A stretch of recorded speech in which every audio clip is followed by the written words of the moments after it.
Баршаңызға сәлем, менің каналыма қош келдіңіздер. Мен бүгін сіздермен воздушный поцелуй печеньесінің рецептісімен бөлісетін боламын. Видеоны соңына дейін қарап, подписаться кнопкасын басып, менің каналыма тіркеліп қоюды ұмытпаңыздар.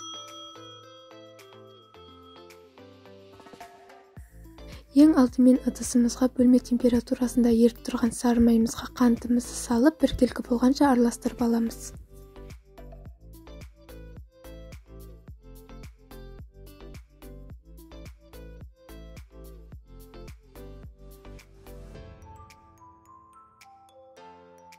Сосын жұмыртқамыздың сары уызын салып, оны да жақсылап араластырып аламыз.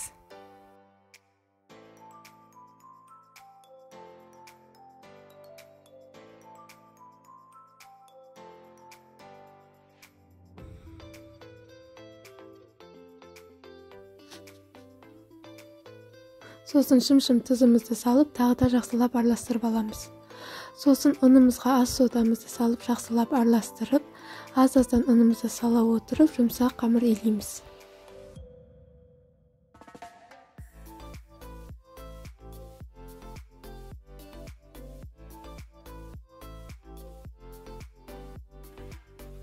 Қамырымызды өте ұзақ илемейміз, себебі қамырымызды илеген сайын қамырымыз қатты болып қалады. Бізге печеньеміз жұмсақ болуы қажет. Қамырымыз осындай жұмсақтықта қолға жабыспайтындай болып иленуі қажет.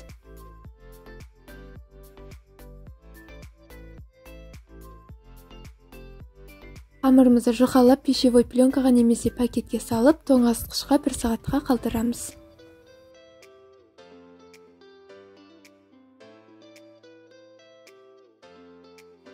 Дайын болған қамырымызға азырақ ұн сеуіп жеріп, жұқа етіп жаямыз. Егер қамырларыңыз қолға жабысып жатса, ұнды молырақ себулеріңізге болады.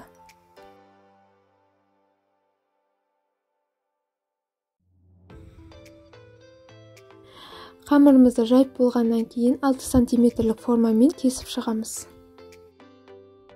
Қамырымызды осылай 2-3 мл қалыңдықта жаямыз.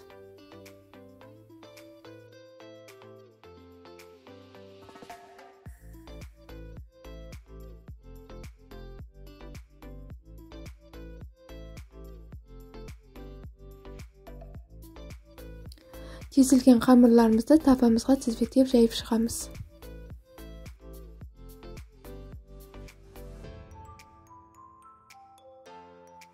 Осы ингредиенттерден 32-33 штук печенье шығады.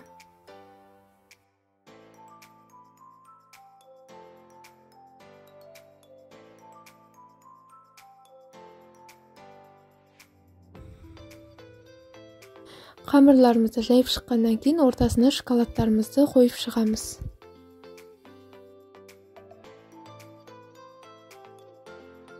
Енді меренгамызды дайындайтын боламыз. Жұмыртқамыздың ақ уызын 1 минуттай өзін миксерлеп аламыз да, сосын қантымызды аз-аздан сала отырып, 8-9 минут миксерлейміз. Міндетті түрде қантымызды аз-аздан саламыз. Сонда қантымыз еріп, меренгамыз жақсы шығатын болады. Меренгамыз дайын болған кезде соңында лимон суын құйып жеріп, тағы да 1 минуттай миксерлеп аламыз. Меренгамыздың дайын болғанын жаңағы ыдысымызды төңкерген кезде меренгамыз төгілмейтіндей қатты болып тұруы қажет. Содан меренгамыздың дайын болғанын білеміз. Кондитерский мешыққа осындай насаткамызды салып, меренгамызды құйып, шоколадтың шетінен бастап меренгамызды видеодағыдай құйып шығамыз. Міндетті түрде меренгамызды қамырымыздың шетіне жеткізбей құямыз. Себебі меренгамыз піскен кезде көтеріліп, көпсіп, жаңағы шетінен шығып, формасын бұзады. Меренгамызды құйып болғаннан кейін 150 градуста қызып тұрған пеште 20-25 минут пісіріп аламыз. Печеньеміз пісіп жатқан кезде духовканың есігін мүлдем ашуға болмайды. Әйтпесе меренгамыз формасын жоғалтады.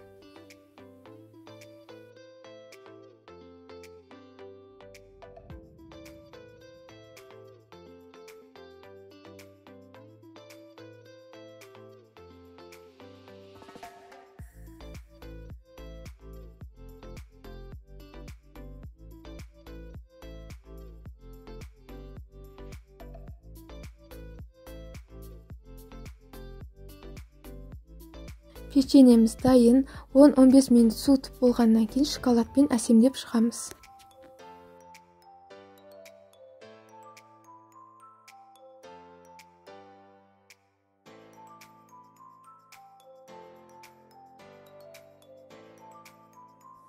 Міне осымен біздің печеньеміз дайын. Жасап көріңіздер, өте дәмді, керемет шығады. Дастарханның көркі десе де болады. Барлықтарыңызға ас болсын.